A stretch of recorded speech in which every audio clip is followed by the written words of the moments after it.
Afternoon, everyone. Here it's raining, so it's good time to listen something about atom at very low temperature and small scale. I welcome you all to the sixth colloquium for this semester. And today's speaker is Professor Saikat Ghosh from IIT Kanpur. And recently, they have been able to observe some interesting phenomena in the quantum regime. They call it quantum synchronization. And today he'll be talking more about that. Just to have the brief introduction about today's speaker, Saikat completed his PhD from Cornell University in 2006, and then he went for a couple of postdocs. One in MIT from 2006 to 2008, and then another one is from again Cornell University, Dhaka from 2008 to 2010, and then in 2011 he was associated with Bosch Center for Basic Sciences and Cornell University, and 2012 he joined IIT Kanpur as an assistant professor. His research interest lies in quantum optics, atomic and molecular physics, laser-cooled cold atoms and nanophotonics. And today he will present the work that he has recently observed in his lab. And we are really very thankful for him, because it's very difficult for an experimentalist to find out the time and give the talk colloquium at this level. And also we are thankful to Professor Amaran Sharma, whom I discussed about the things that we want some speaker from optics, because we were speakers from condensed matter and other areas of physics. So that time he just suggested me that why not approach to Saikat, because recently they have done very good experiment and results have appeared in the physical review later. So without any further delay, I would like to hand over the floor to Saikat, and would like to also invite him to deliver today's physics colloquium on the quantum synchronization, a shared quantum rhythm. Thanks a lot to Pankaj and Amarendra for this invitation to speak during this COVID times. I'll be talking about quantum synchronization, and I should apologize in the beginning. Actually, both Pankaj and Amarendra actually suggested that the talk should be at a very simple level, so that there might be people from other departments and undergraduates and so on. So I might have made it too simple. So I have basically, what I'll be talking about are two physical phenomena. One is the phenomena of quantum world, which I'm sure there are many probably experts in the audience already, and but still I'll give a very baby small introduction to what is quantum and why there's so much excitement today regarding quantum things and quantum technology. And the other physical phenomena is synchronization. Synchronization is something which is widely observable. I'll show some videos on that. This is actually, can you see my cursor? Yes. Yeah, let me see if I can get a laser pointer. Yeah. So this is actually a picture of a forest where you see this little yellow things. These are actually fireflies. And these fireflies, in some species of fireflies, they synchronize in some parts of the world. And this is one example of this classical synchronization, which is otherwise like observed everywhere. And this is on the right-hand side is a schematic of the experiment. Eventually, what I'll get to, this is the experiment that we did in the lab with atoms, and this is basically something very similar to this fireflies. And that is kind of the aim of the talk, is really to explain finally what we did in the lab and how that is kind of the first observation of quantum synchronization in the quantum world.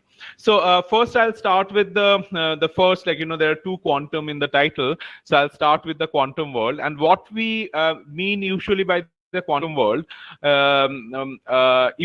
are the usual notions. There are a lot of uncertainties in things, but usually this is a picture here. You see this is a linear, this is a logarithmic scale of length scales basically, and humans are somewhere around a meter, and this is the larger length scales. It turns out that if we start going to smaller and smaller length scales, somewhere around nanometers or tens of nanometers, the kind of structures that people can make in the lab, from there on, as one goes smaller and smaller, one starts seeing this very strange behavior, which is basically this quantum behavior. And a lot is also not known, how this transition happens. I have drawn this ellipse kind of approximately, but people really don't know where this quantum to classical transitions happen. But what people see, and what is the dominant thing in the quantum world, and which forms a major theme of what I'll be talking about all through, is this idea of superposition, or rather like waves. The fact that normal waves we are used to in our daily life. This is a picture of things falling in water and creating ripples, and there are waves, and and there's superposition of two kinds of waves. But the same thing actually, if one does with an experiment, this is a cartoon of an experiment of a double slit.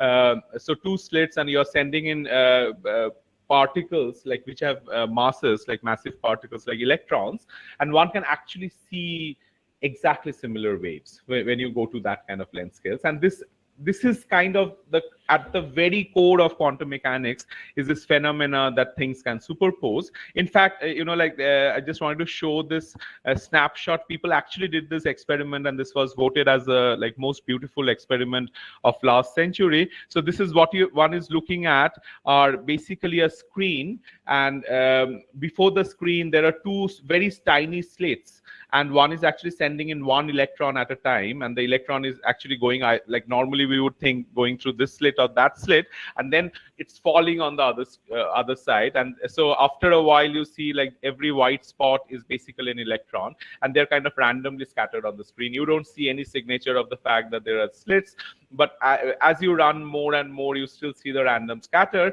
But as the experiment runs deeper in time, one starts seeing as if there is some sort of a pattern starts emerging. And when there are many, many electrons falling, one sees this kind of wavy structure, exactly the same thing one would see if there was a waterfront hitting the double slit, or for example light going through double slit, or sound. So there's this is what we call interference, as if the electron has gone through both the slits at the same time. I'll just come to that. And very interestingly, it's not that every single particle was actually showing the wave, but as if each of them were kind of a realization or a probability wave. So each of them kind of knew that they are part of this ensemble, and when you throw many of them, they actually fall in this wavy pattern.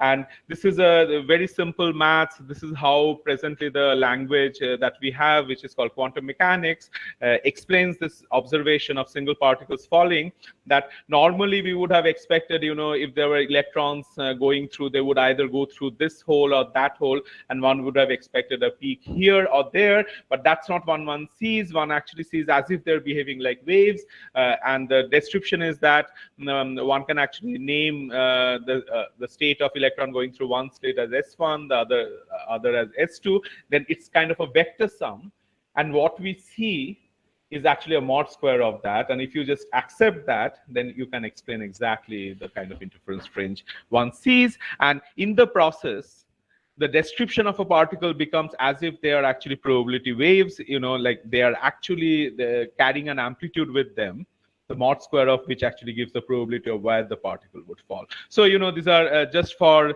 the public consumption. Einstein was never happy with this probabilistic interpretation, and he always felt that there's an underlying deeper physics that will explain why there's this stochasticity inherent in quantum mechanics.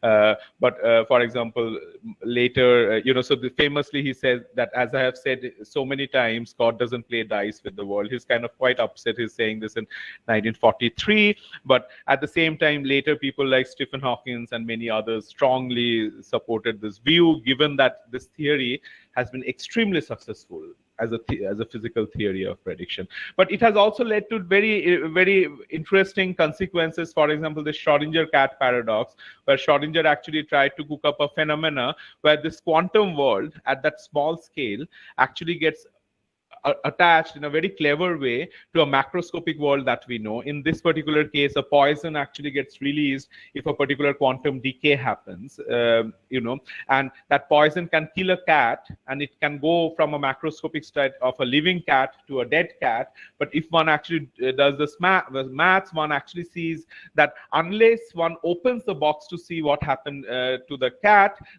physically is actually in a superposed state along with that particle. So if that's a spin particle, so the state actually of the system is that the cat is either alive and the spin is down, or the spin has flipped and the cat is dead. So that kind of Schrodinger posed that it's a paradox, because a cat ought to be either dead or alive, but that's what quantum mechanics predicts. Interestingly, the Schrodinger's cat, instead of it became a reality to a point. Like, one of the major technological goals today in this field of quantum, using quantum mechanics in technology, is actually to make the Schrodinger cat states. Like, people have already made Schrodinger kitten states, like, basically like a certain number of particles which are very large, a million spins maybe up or down in a superposed state. So this superposition is so important in quantum mechanics, and it turns out that there are great consequences. For example, this picture actually of the CEO of Google standing in this physics lab in front of a dilution fridge, because of the fact that now companies like Google has gotten into making computers which actually inherently uses the superposition to speed up things, speed up calculations. And how it can, how they do so, the same idea basically that of a information carrier being two-state system, 0 or 1. Right there we can see, like how a quantum computer can be interesting. So these are just two states. It can be a classical bit basically. So this can be states of a light bulb, off or on. That's the fundamental building block from which all of classical computation is built up. But if these two states are states of a quantum particle, then actually these are not the only two states, but it can be in a infinitely large number of other states, which are a linear superposition of A times 1 plus B times some phase times B times 0. And this, if we imagine on the as a vector, it can lie anywhere on the surface of a sphere, in this case a Poincare sphere, an equivalent representation of this two-state system. And immediately one can see that a bit is basically just up or down, like just 2 points, and that just like two states. Whereas now if you have a qubit, a quantum bit, then you basically have all these different directions as a new state, and one can immediately see kind of the strong power of the computation. Yeah. So it has also other very... Hello? Yeah, we can hear you. Yeah, go ahead. Okay, yeah, great, yeah. So it has also other very interesting consequences. For example, there's something very inherent to quantum mechanics called this no cloning theorem, which actually tells you that quantum mechanical objects are such that you cannot make a Xerox machine and make multiple copies of the same thing. Like classically, we can always do that. And that basically means that, for example, if I have a secret thing, if I have a secret message, I just cannot make like 100 copies of that and distribute. In the process of trying to make a copy of that secret message, which is a quantum mechanical object, one destroys it. So no cloning theorem, it's a very small theorem, which actually like short thing that came out in Nature, half a page. But that actually today has led to almost a new era of Cold War. This, because it has consequences that you can actually have 100% secure communication. If you make this keys, the key or the secret key that's shared in communication as a quantum object, then you basically can have 100% security. And now it has reached that this is actually 2017, the science cover showing China actually did the satellite communication, though at very low bit rates and lot of like very high Q bursts, but still it's the first demonstration. And now many countries, including India, is working big time into realizing similar satellite networks. So basically, just to summarize, I have like in few slides, I have basically tried to emphasize that if one goes to the small scales, not always small scales for for light, for example, it's low intensities. One starts seeing this very strange world where different states, accessible states, can actually superpose to create superpositions, and that gives very strong powers. There are for computation, for communications, and so on. So now I'll just shift gear at this point, and I'll go into another phenomena, which is a completely not the quantum world. It's the classical world. It's our everyday world. Many of the audience might be already familiar with this, and this is the very interesting phenomena of synchronization of natural oscillators. So wherever you have a collection of a natural oscillator, or what are called limit cycle oscillators that can sustain themselves through some internal mechanisms like chemical processes and so on. So if there's a weak coupling between these oscillators, it turns out that they usually synchronize in their period. And so, for example, this is a picture I was saying. I'll show you a video of this of fireflies in forest. Synchronization happens in say 50 hertz or 60 hertz electrical grid lines. That buzz actually, and this posts and so on start synchronizing. One needs to be careful. But for example, it can be used for various other engineering applications like windmills, where synchronization actually can aid the total power generation.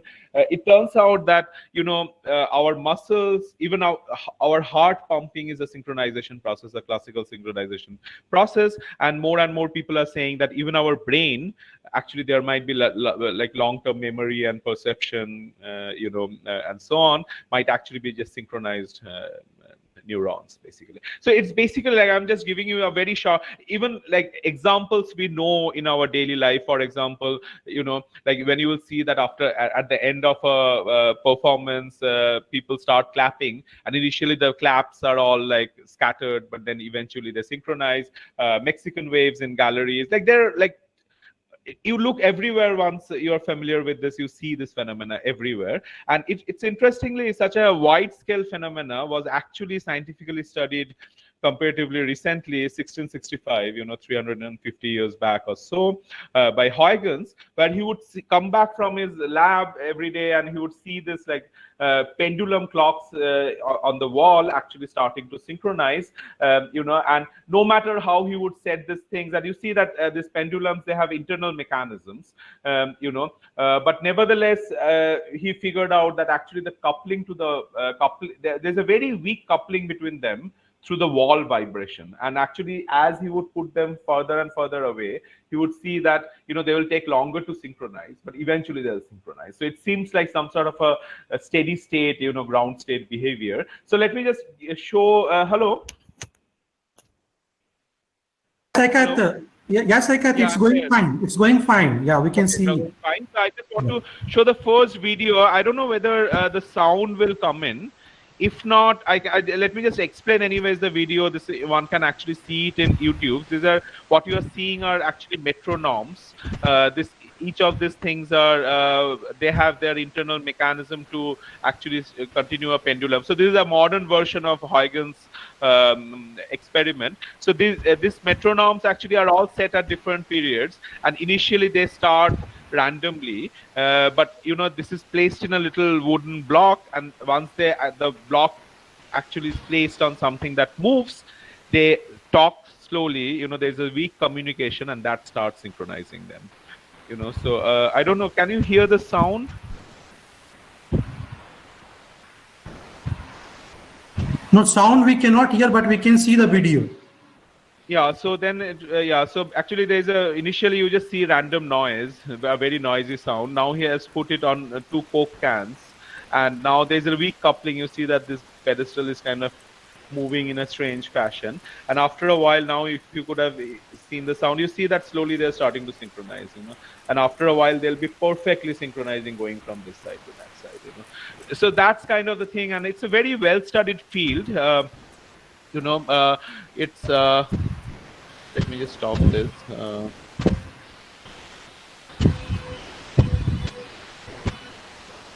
Yeah, so it's a very well-studied field. I'll come a little bit later, but let me also just give you one example that, so what I just now showed are just metronomes or pendulums.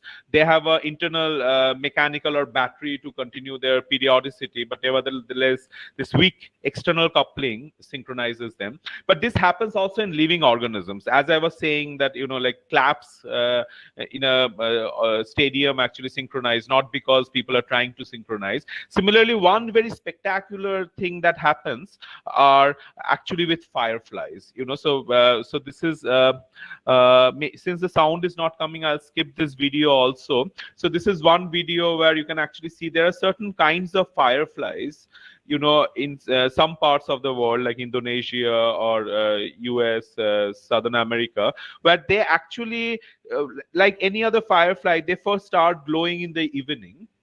But as they glow, they actually are also watching each other through their eyes. So that's the weak coupling.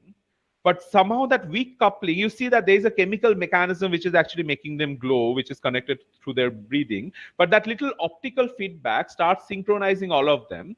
And eventually it's really a thing to see. Eventually you see that the whole forest kind of lights up on and off all together. So I'll show a video of this fireflies a little later, but before that, like before it starts sounding too much mystic, the synchronization phenomena, let me actually put it in reality. It's a very well understood field, and the way it's understood is the following. Firstly, natural oscillators, which technically the non-linear dynamic people will say limit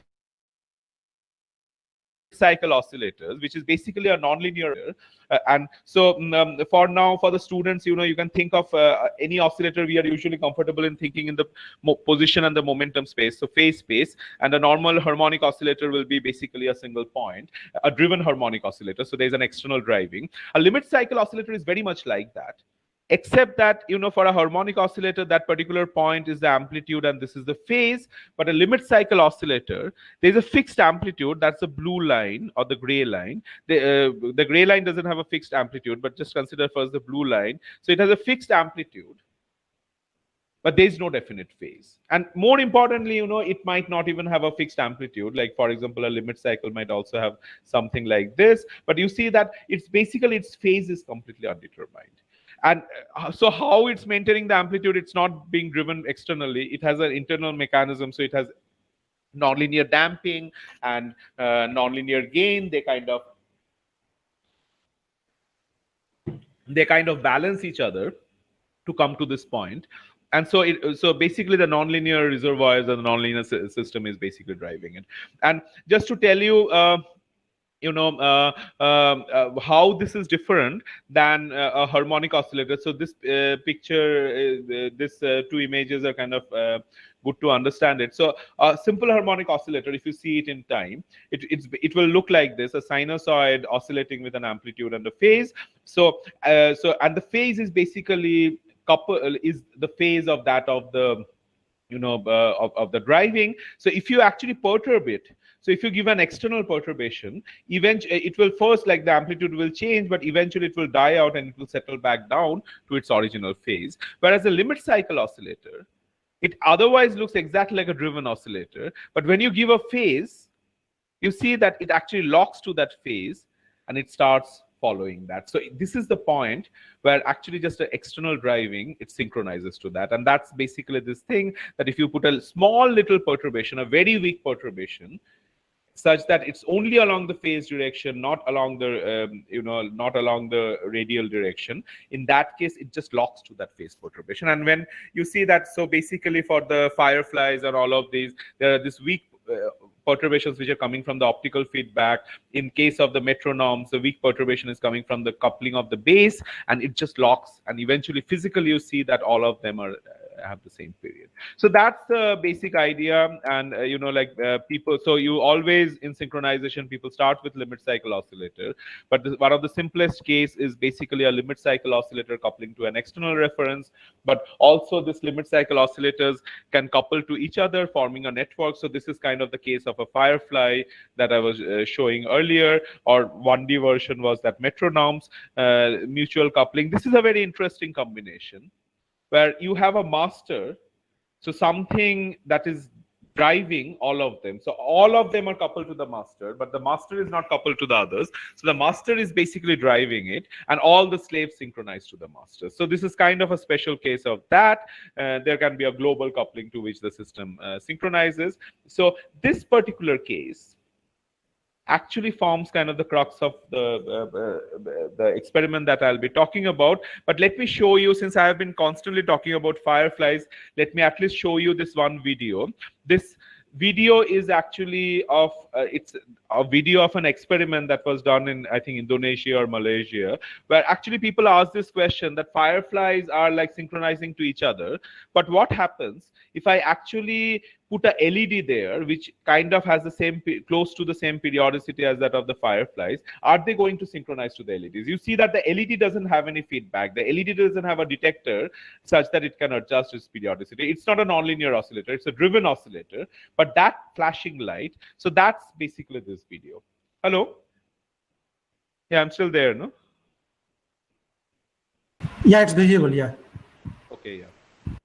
So you see that night is falling, and these little things are, these little flashes are the fireflies, you know. So you see it, the reflection on the water. Now here you see the LED. You see the circuit. That's a little circuit, and this is a LED flashing. This is the LED, and you see next to it already a firefly is synchronizing. Here a firefly sitting there and synchronizing to the LED. Now there are more and more. You see slowly the bushes are starting to light up with the LED. Now you see the forest is starting to light up. You know, all the others are fireflies except one or two. You know, now you see this spectacular display. I'll just let it go a little. Yeah, so. Yeah, now you see this whole forest. It almost looks like a Diwali lighting, you know, but these are actually fireflies, you know. So anyway, so I'll just stop here. You know, you can, of course, these are all YouTube videos. You can go there. But actually, so this video, why I wanted to show this last one is because this is kind of the classical analog of the experiment I'll be talking about. So this is precisely the question that so if you replace these fireflies by quantum objects like atoms or spins, you know, so small objects or that scale, you know, can they synchronize to an external forcing? So if I turn on a similar LED, whatever that means, you know, can it actually synchronize? So so that's basically the question. So this is the outline of the experiment, just to break it up into parts. So just in analogy, you know, so we don't use fireflies in the experiment, but we actually used atoms or spin-one atoms. So first and foremost, the outline of the experiment is the following: that first and foremost, one needs to actually trap and cool this atom. So one needs to get the fireflies. Then getting the fireflies is not enough. You'll have to wait till night sets in so that the firefly starts blinking. So that is basically, technically, you need to make limit cycles out of these atoms, and that's the limit cycles are the meaning of the blinking or the oscillation without a phase. Then actually turn on your LED, and LED here is kind of a very exotic little thing of creating the superposed states, exactly the superposition that I was talking about, but in a controlled way.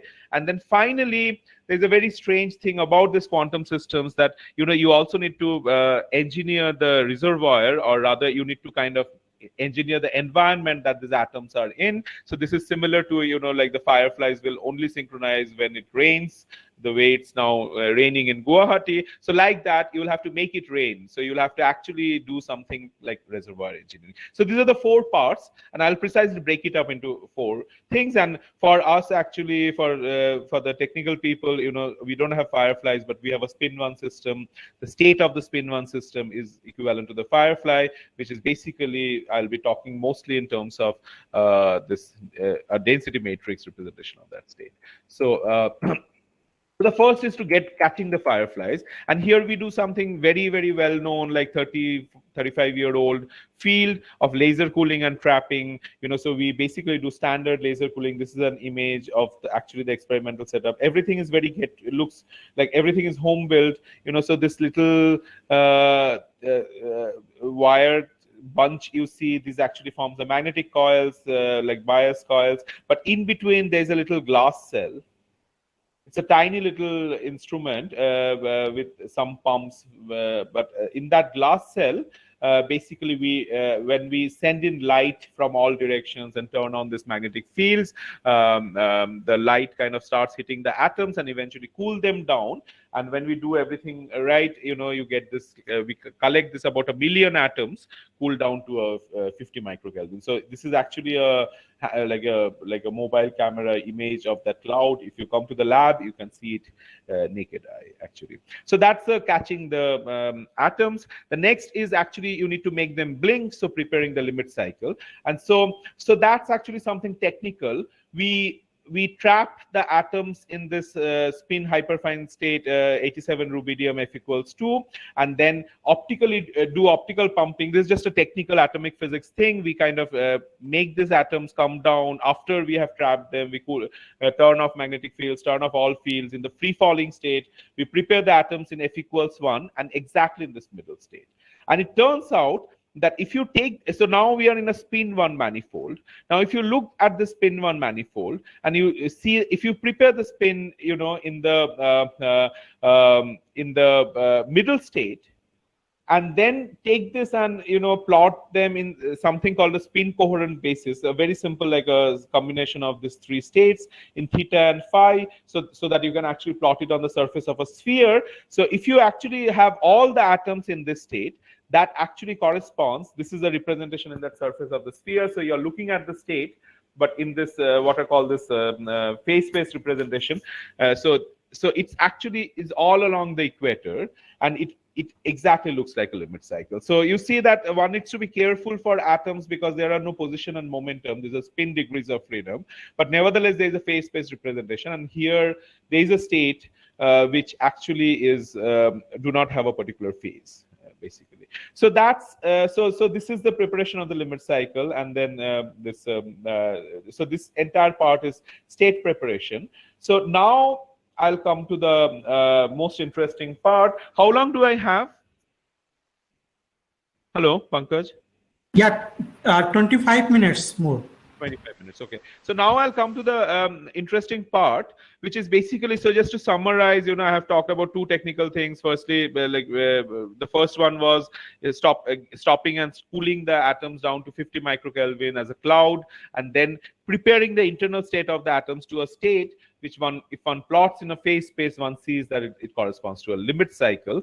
So now one needs to turn on the LEDs because that's the one to which one wants to synchronize. And for that, we use this technique, again, which has been there around for a while, which is called the stopping and storing of light in atoms. Literally, one can take a light pulse and stop it and store it in the atoms, and in the process create coherence. So just to explain this simply, like this is atomic physics in 3-4 slides of what we or others do in the lab and how to understand that. So basically, okay, just before coming to that, just to summarize, this LEDs.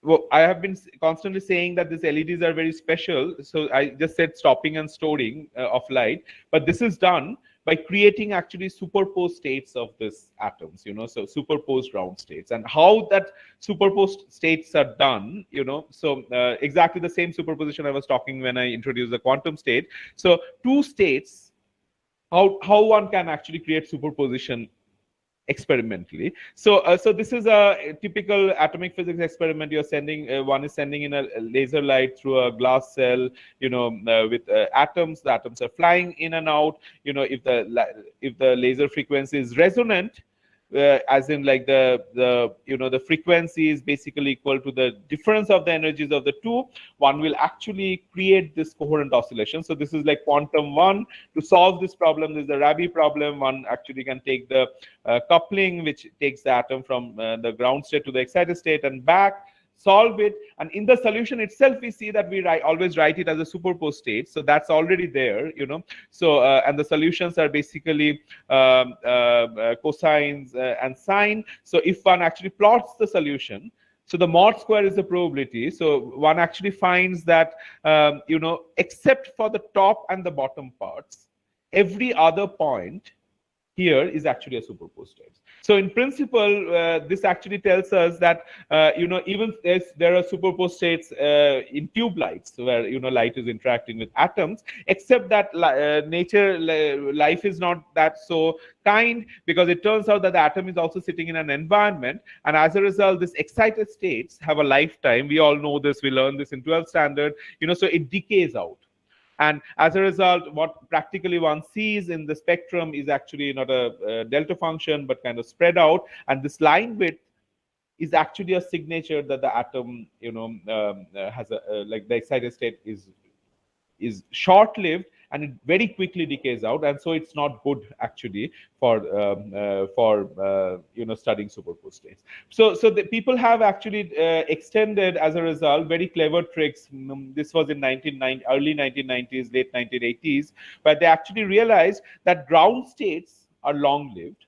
So one can actually go in a little more complex atoms where there are like multiple ground states, and instead of one field, one can take two fields, so that you see now the excited state 3 couples to both 2 through this field omega c, and to 1 through field omega p, and as a result the excited state actually couples to a very specific superposition of state 1 and 2. That is the key point of using this state. And then accordingly there's a state which is orthogonal to this superposition, which is represented here as D. And by definition, if this is the one which is coupled to the excited state, so the state which is orthogonal to it doesn't couple to the excited state. So that's why this is called the bright state, because if the atom goes into this superposition, it will go to the excited state and it will scatter photons and you will see it bright. You can measure it. Whereas this is a dark state, as in like the atoms are not coupled to the excited state, so that if the atom actually gets trapped in this state, it will remain trapped, and this is a long-lived superposition of the two ground states. And this is basically eventually what one will find if you write it in this basis, that there's a dark state basis and a bright state basis. Eventually all the atoms basically goes into the superposition, and the superpositions are actually the coefficient of the superpositions are these fields that one is turning on, which are basically laser power, right? So one can actually control laser power like a knob and control the superpositions, and this scales down to a single photon. So it turns out that if one can actually create these states like very reliably, then there's no spontaneously scattered photons. They're completely noise free, and one can actually use them to even store down a single photon. It works that well. And so that was kind of the whole point. And it has a very fancy name, this whole process of having two fields and creating the superposed states. It's called electromagnetically induced transparency, because this is exactly what one sees in the lab. So I was talking about this two levels. You're scanning the laser, you see this absorption profile. It has a width which reminds that it sits in an environment, the atom is inside an environment. But now you turn on the second field with another one, and this field is stronger, exactly where you are expecting the maximum absorption. You actually see the absorption has gone to 0, so as if the entire medium has become transparent. Really magical that something that was opaque completely now suddenly becomes transparent. And that transparency is because the atoms are going to this superposition which is not coupled. It's going into this dark state which is not coupled to the excited state, which can be controlled. The coefficients can be controlled with optical fields. And also the most important thing being it's stable, that superposition is stable. So experimentally, if you are doing this experiment in the lab, the moment you create this scenario where you see this transparency window where the absorption has gone to 0, one actually immediately realizes that one has created actually stable superpositions in the system. So you are actually starting to do quantum engineering where one can actually take two states and superpose them, so signatures of quantum superposition. So that's how we actually physically identify the superpositions.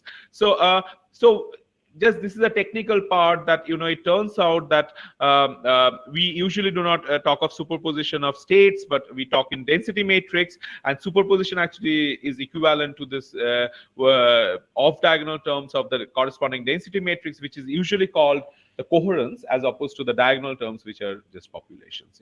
So we have been looking at this like ways of creating coherence and superposition for a while now. So for example, we have looked at how to probe these coherences in real time, how to quantify the generated coherence in open, closed, and semi-open systems, and how to freeze them through measurement and Zeno-like things. And here actually I'll be talking about this, just getting technical, but just to technically state this, I'll actually be talking about application of this atomic generation of stable atomic coherence towards synchronization. And for just non-technically, or rather like in simply speaking, this coherence, this concept of coherence or superposition of state is precisely what actually forms the LED that we turn on to synchronize this little atomic, fireflies. So just to come back to that, yeah.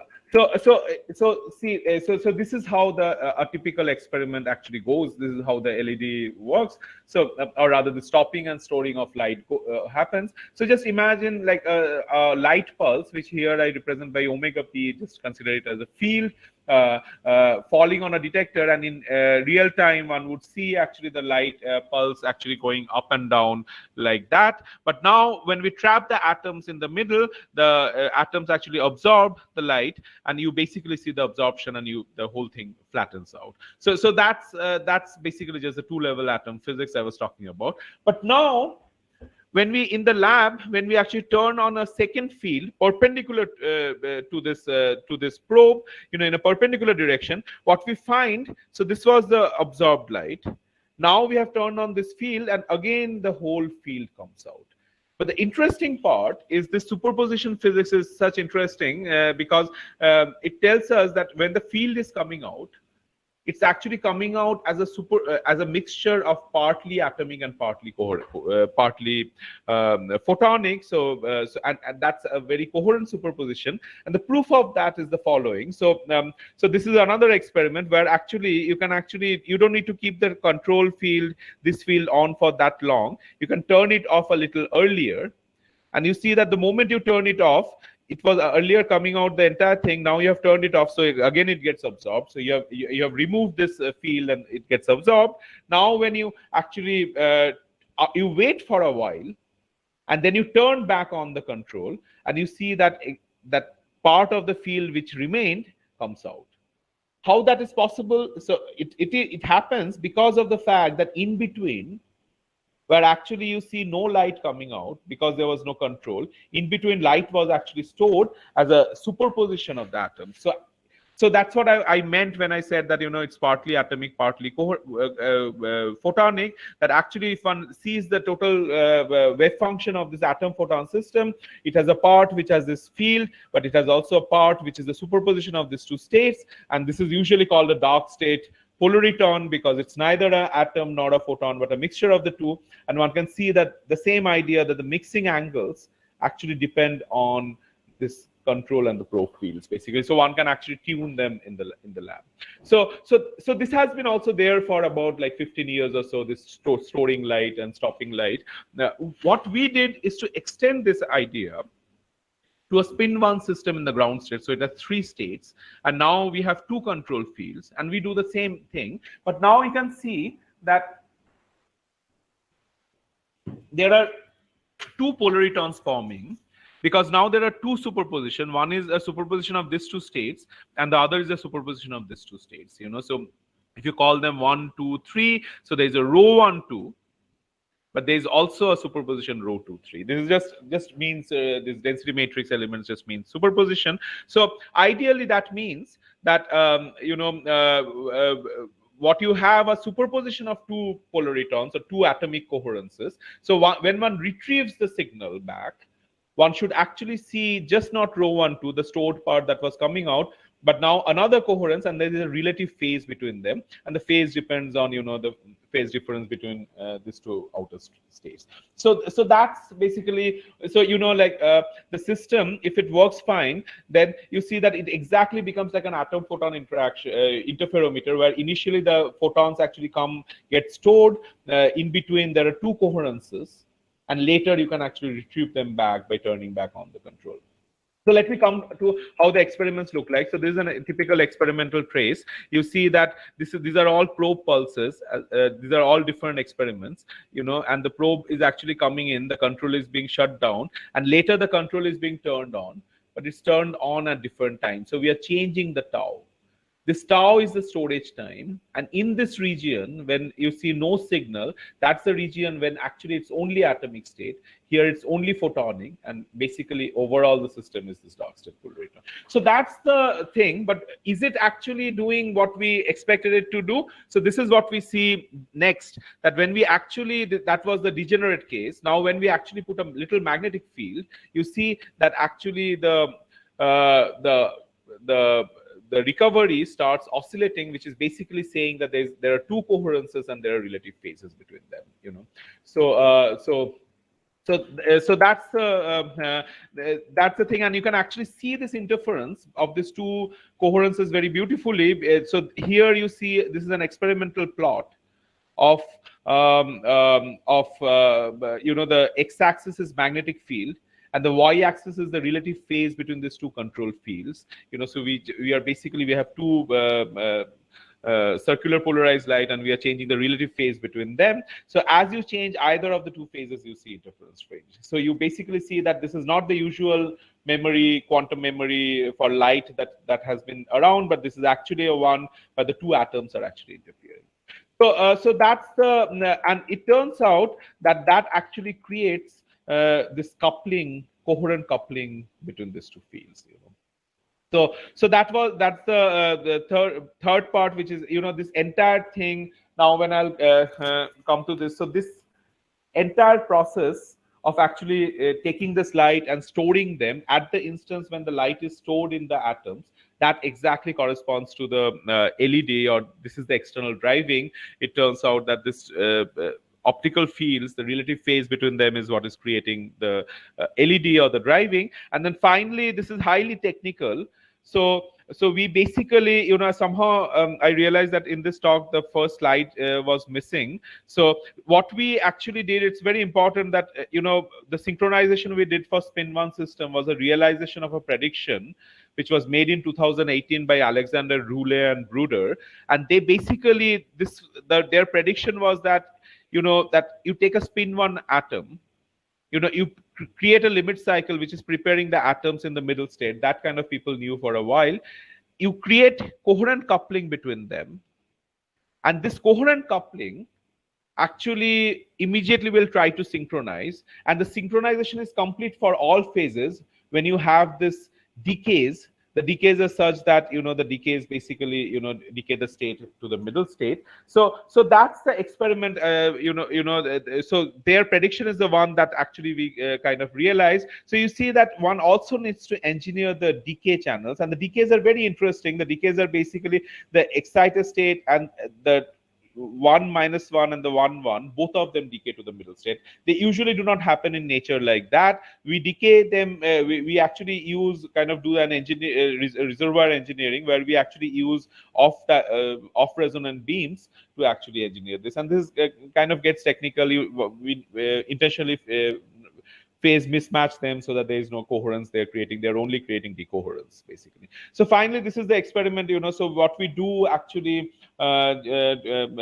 is this is how the setup looks like. So now maybe it will make a little sense. So this rugby shaped structure are the cold atoms. This is the Prof field which actually comes in. So initially we prepare all the atoms in the limit cycle. So these are like blinking LED, blinking fireflies. Now we turn on the LEDs, and the LED turning on is very complex. The Prof field as a pulse comes in, and that instance we basically send in this control field, and the probe gets stored.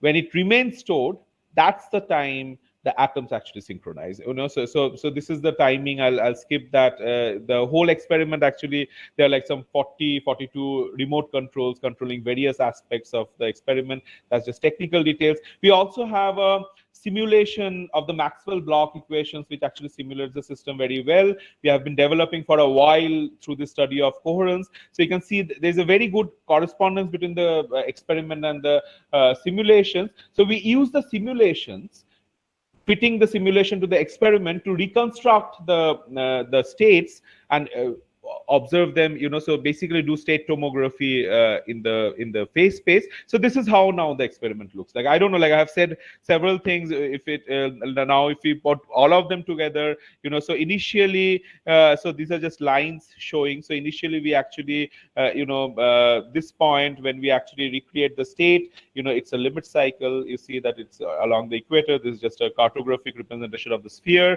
The moment we turn on at time instance 2, you see somewhere here, when the control and probe both are on, you see that they localize. They localize to pi and minus pi, and during this region 3, when they're stored, they remain localized at 4. But the moment we actually retrieve back, after that, the state doesn't have any, it goes back to a limit cycle, basically. So this is the region where it has synchronized, and the signature of the synchronization is that, so there was no initially definite phase phi, but now the state physically has localized, and actually there's a definite phase that has emerged, and that's really the quantum signature. I'll come to that more. But now we are this is the experiment and reconstruction of the state with magnetic field, and you see that the same limit cycle localizes to a phase, but now there's a magnetic field that actually creating a phase difference between the atoms as they stored the light. So now you see actually that magnetic field actually makes the state precess, and then eventually at this instance we recover it back. So that's how long do I have? Saikat, you have 5 more minutes. Okay. Yeah. So I'll. So these are the experiments and theory. Here there's a very technical aspect to it. I'll just mention that it turns out that if the control field phases are they're out of phase, then the Hamiltonian itself is out of phase, and even in these cases, one do not expect synchronization. I'll just skip this part. All I'll say is that there's something, this Alexander Roulet and Bruder, they actually proposed a synchronization measure, and from the visibility and so on, we can actually have that synchronization measure. This is experimental, and the blue regions are basically there's no synchronization, and the yellow regions are where there is synchronization. So this is a experimentally extracted synchronization measure. When the two decay rates are the same, you see that there are stripes in between when exactly this control phase difference is pi. There are stripes in between when there is no synchronization. But when the decays are made anisotropic, so here gamma d, the ratio is 11 versus 1, you actually see the stripes disappear and the system synchronizes at all point. There are people have been asking for like 20 years now that if one observes quantum synchronization, what would be the corresponding signature, which is very distinct as opposed to a classical synchronization. So it turns out that the quantum systems, they interfere, and they can destructively interfere, and exactly that's as a result, what happens is that a destructive interference can block the synchronization. And very interestingly, I'll just leave it at that if one actually introduces decay, one actually gets back the synchronization. So there are these predictions of blockade of synchronization has been around. We observed that in the lab, and there are also telltale signs of whether one is seeing the synchronization, and that's called Arnold's tongue. Basically as a function of magnetic field and the probe strength. If you so this is normally the fringes as we change the magnetic field, and as we are increasing the probe strength, the fringes are getting stronger. But as one introduces this anisotropic decay, one sees that everything collapses to a tongue-like shape. This is the experiment, this is the theory. Again, these things were predicted for a long time, expected, and we see that. So with that, I think I'll just wrap up the talk. So this is if there are any questions on this technical side, I'll love to, we can discuss right after this. So this is the first observation of quantum synchronization in any kind of system. So there has been predictions for a long time, but this is the first experimental observation. And there's it came out a couple of months back, and there's a nice synopsis article in physics where they actually acknowledge the fact that this is the first observation of quantum synchronization. So just last two slides. This is not the only thing we work on. We also work on another set of experiments where we actually look at graphene atomically thin mechanical resonators coupled to some other resonators, and it turns out these are very different, what are called nano electromechanical systems, but they again behave very similar to the quantum systems, though these are classical systems, but one can see very typical quantum like signatures of EIT like signatures. And then this is one example of squeezing, thermomechanical squeezing that we used a couple of years back to measure displacements down to like 3.8 femtometers integrated over a hertz. So that is basically even smaller, like or the size of a nuclei, basically. So these are actually measurements done at room temperature in our lab. And also there are more to them. It turns out that you are looking at an oscillator. Suddenly this oscillator splits up into this multiple frequency components, usually known as frequency combs. They were observed earlier in photonic regimes. We saw them and give an explanation in the phononic, or this oscillation of oscillators. So that just also came out like about 3 months back. That work. And so basically the reason we are doing these two things is not because of the fact that they are interesting, but eventually our really our near time goal is actually to combine these two. So you see that like finally these atoms are also in some ways like oscillators. They synchronize, they synchronize to classical driving. What we find is that this single atom layer thin graphene objects, oscillators, also actually synchronize, but classical synchronization, and they go into this very strong classical parametric driving. So we actually want to just drive one the other and kind of do a feedback loop, so that eventually what we are really keen on is to actually have a hybrid system where we can read out condensed matter parameters from atomic systems and atomic parameters from condensed matter systems. And we can talk on why that might be interesting. There can be several applications. So with that, I've taken more time. So all the work are done by students. So most of what I talked about is part of Arif's thesis. He's just defended and about to leave in October. Rajan did the graphene work, and he's in Israel, Weizmann now. Pratik, Shupradeep, all worked on the atomic physics part, and Arnab, Atish, they're working in the graphene. Chitresh was an undergrad who actually worked like a PhD student and has moved to Yale now for his PhD.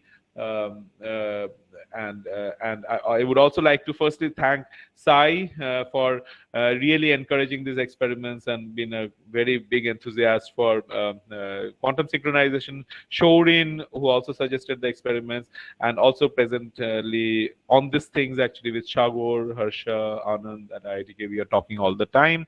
And with that, I would really like to thank you for your attention in this COVID times, and would love to take any questions you would have. Yeah. So thank you, Saikat, for a very nice talk, and it was quite illuminating to get the things that how synchronization can be achieved in the laboratory experiment. So we have time for questions. So, Pankaj, can I ask a question? Yeah, please. Saikat, Saurav here. Oh, hello. How are you? Hi. Good to see you after how many months? 6-7 months, right? Yeah, we met in RRI, no, recently. That's right. Yeah. Vizag, right. Yeah. So, in fact, it's very extremely good talk. Very nice, very nicely explained. I was always very nervous whether I'm getting disconnected. Not at all. Just wanted to know, since you're working with graphene and you spoke about the condensed matter parameters, can you move the Dirac points? Can you manipulate them using your optical means? Is that possible? Yeah. So you're saying some sort of a optical gating, right? Yes. So let me first tell you that it's really interesting that whatever we do with graphene till now are all like treating graphene just like a sheet. So we are actually more of the mechanics of graphene. We do not do any electronics yet. Though I have been very interested, and with Amit Agarwal here, we have worked on several like theoretical ideas of optical spectroscopy of graphene. But till now, the mechanics of graphene has kept us so busy that we are still not looking at any electronics. So optical gating of graphene, I think there are several people who talked in different ways, like changing chemical potential, if that is what you mean, or opening up a gap. I don't know, like. Yeah, but we are not doing that yet. Yeah, we are not there yet. we had all those things. We bought a spectrometer also, but never got the time to. Yeah. So basically, the Tarun and I are collaborating on all these blockade insulators and so on, which is a part of your domain, in fact. Yeah. But unfortunately, or I don't know, fortunately, the graphene part is still, we are in the mechanics part of it. We are still not in the electronics. So we are just starting to think of like what are the effects of mechanics of graphene on, for example, Raman spectrum. That's kind of the first questions we are starting to ask, like whether the Raman bands are also getting bent. So Saikat, Saurabh, continue. No, I just so something like Klein paradox, etc. Is that possible to see? Should be, right? Those will be more of the graphene transport people. I think, like people who are doing transport. In fact, I think I was seeing Mandar's talk recently in a conference where he was talking about like they are being able to make like very beautiful like double slit like structures through some local fab. Mandar Deshmukh in TIFR. So they might be able to. They probably are already there to do something. Okay. So various different structures they can, like barriers they can make and look at them. So Saikat, one question is coming from student Samprit Kalita. He is asking that are there signatures of in-phase and anti-phase synchronization between quantum bodies? If so, how does one differentiate between them experimentally, and what would be the corresponding implications? Also, for synchronization blockades, are there a specific system parameter which more prominently control the onset of blockade? So he's asking two questions. Okay, so let me come to the first question. So the first question is basically regarding what was it? The signatures of in phase and out phase. Yeah, the signature of in phase. So basically, I think that, like, just to simplify the question, or if I understand it correctly, so this is corresponding to the classical analog, of the fact that, like, when you have two pendulums, they can be either in phase or out of phase. So similarly, just to show you this, can you see my slide still? Yes, we can see your slide. Okay. So let me just come to this. Yeah. So I just like skipped all these details. So so basically you see that so actually you see this y-axis I kind of skipped. I didn't say too much about it, but that is actually a very interesting thing. We call it the tone phase. It's actually a phase difference between these two classical couplings, and that eventually becomes the phase difference between the two control fields. That are, because the control fields are the ones along with the probe that creates this coupling. So now what happens is that if this and that are out of phase, so you see that is the phase where it's changing. So 0 is in phase and 1 is out of phase. In the quantum case, you find something very interesting. You basically find that like if the decay rates are all isotropic, if the system is not engineered, you basically find that in phase driving actually creates in-phase synchronization, but out-of-phase driving actually completely stops synchronization. you know. And but when you actually put anisotropy, you get back the two synchronization. So that is one point. And the other thing is that you basically so when you come to this point, when you actually put anisotropic decay and you get back synchronization, you see that like whether you are at this point or that point, so this will be basically what would be classically equivalent to an out of phase synchronization, as in you are not locking to 0, but you are locking to pi. You know, so let me just come to the equivalent phase space diagram. That might be easier to say what. So you see that here, as you change the phases between these two control fields, you can either lock here or lock at the central point. So the central point, corresponds to 0 phase, and this corresponds to pi. So that is one question, I think. Does that answer the question? I think whoever is asking can directly ask. Yeah, unfortunately, his system is not working properly. That's why he posted question on chat box. Yeah, and his second question related with the blockade. Synchronization. No, yeah, blockade. So yeah. What was the question? The question is synchronization blockade. Are there specific system parameters which more prominently control the onset of blockade? Yeah. So since you've asked, thanks a lot that I can talk a little more about the blockade. So blockade is very interesting. You know, so it turns out that the coherences, you know, this row 1, 2, and row 2, 3 that we create artificially, that actually kind of becomes like the LED, and this coherences constructively interfere, and their phases actually lock to so the relative phase between them lock to the phase of the external phase. So that is what quantum synchronization is. The relative phase of the coherences lock to the external phase. But if the coherences destructively interfere, you do not see synchronization, you know. So basically you see that like this is the blockade region. So the x-axis is the decay rate, one of the decay rates, you know, so gamma g here. So as I'm increasing the decay, after a while the blockade goes away. So the onset of the decay, onset of the blockade is a place where, you know, the rate of decay is basically becoming equivalent to the coherent phase, right? Which is in this case is the magnetic field. So this just gets a little technical. You know, the system is actually trying to, you know, like you have created two coherences and they are exactly opposite to each other. They are cancelling, but they are also precessing. So if the precession is faster than the decay, you know, so then there's blockade, because, you know, like the quantum superposition keeps cancelling synchronization. It's kind of very counterintuitive, because normally we expect decay actually creates dephasing, should actually hinder synchronization. But in this case, you find that as you increase decay, and when it actually starts crossing the limit of coherent oscillations, so when it gets larger than delta, you get back synchronization. Of course, the decays also need to be anisotropic, but that's maybe. Yeah. Okay. So any other question we have from a student side?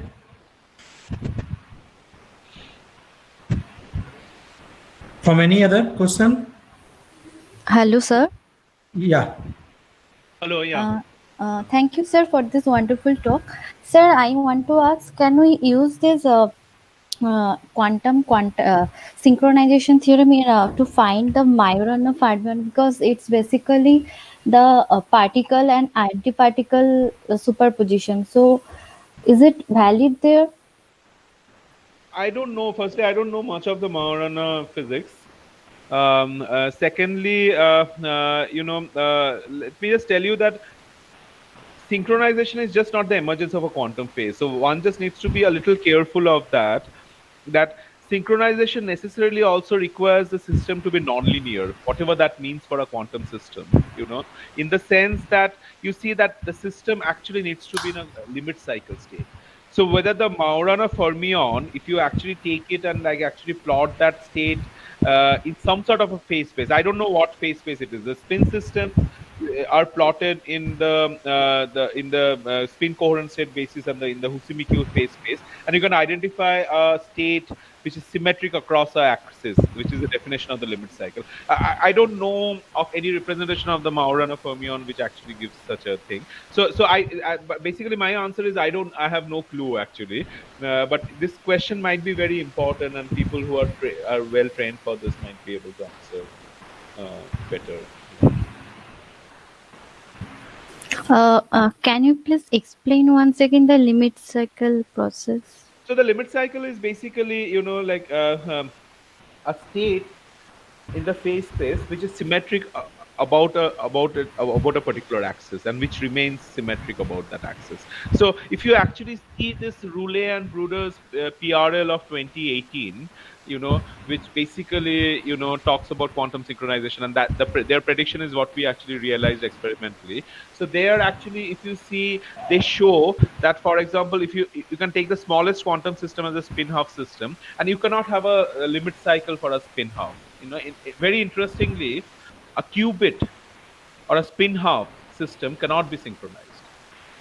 And that is because of the fact that this very interesting property of spin half, right? That any unitary you can write as as some direction n dot, e to the power some I n cap n cap dot h.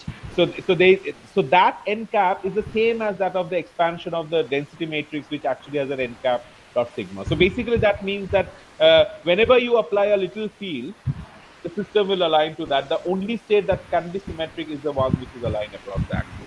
So basically, and that is not a limit cycle, right? That is basically a state that lies. So that's one point. So as a result, qubits cannot be synchronized. Spin one is the smallest system.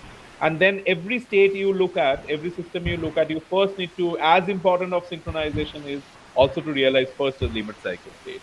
The concept of synchronization is only meaningful there. That you are basically looking at a limit cycle state and a phase perturbation of that. So okay, sir. So I don't know, these are open questions, and you can, of course, try to plot these things in a phase space. Okay. So any other question? Yeah. So Saikat, here this quantum synchronization that you have talked about, it falls into the first category, right? Where you have applied a light pulse to synchronization. So basically, first category as in synchronization of a limit cycle to an external oscillator. I see. So what's the role of quantum noise here? Is it destructive or it is constructive? It is able to bring the system for synchronization. It helps us. Yeah. So when you say quantum noise, you see that usually many people mean many things through quantum noise. One thing is that normally when you're looking at atomic systems and you're looking at quantum noise, you talk of photon fluctuations. Here the system is surprisingly very quiet to photon fluctuations because of this dark state physics. But there's also, you can see that actually what we did, the system actually synchronizes when we turn on these decays and make them anisotropic. So any decay naturally has fluctuation, right? It's a very similar fluctuation dissipation of classical systems also translates to the quantum system. So that those fluctuations are basically making the system noisy. So those are again questions. In fact, what happens to the correlation of the states? Those are the questions we are really trying to answer. For example, is there a correlation between the entanglement in the system and the synchronization, or even the quantum correlations like G2? Once we actually can answer those, we can answer these questions better. We know that there is more noise added, though we start with a dark state full rate-on, but we don't know. Okay. So any other question from audience? Okay, if not, then let's thank our today's speaker, Saikat, for giving such a illuminating talk, and what a very interesting to go through all the details that he has observed in his laboratory experiment. And we wish him very best of luck for the future endeavor, and wish that we'll have more opportunity to listen more exciting thing coming out from his lab. And with this, I would like to thank you all for your active participation, and also would like to thank our technical team headed by Basa Prokastia for excellent technical support. And with this, I say, Professor Ghosh, Professor Subhadev Ghosh, would you like to add something? Yeah. Yeah, no, just thanks to Saikat. I mean, we have never met, and we don't know each other as such, but it was a good opportunity to be able to know about your work, and it's very Thank you. Thank exciting. you. And Thank you for I must- being there and listening to everyone. In these times, normal living and life has become so difficult, yeah, and they true, are true. finding time in this remote way to even come for this. I really thank everyone for. Yeah, yeah, definitely, definitely. Thank you. So yeah, I mean, I hope that in future you will be able to pay a visit to IIT Guwahati sometime, and then we Yeah, can yeah, hopefully. talk Yeah. in I have been person. there And, once for a winter school actually, and oh, Amarendra okay. was organizing, and it is Yeah, yeah, that's long time back. Yeah, such an yeah, amazing campus here. yeah. Okay, thank you very much.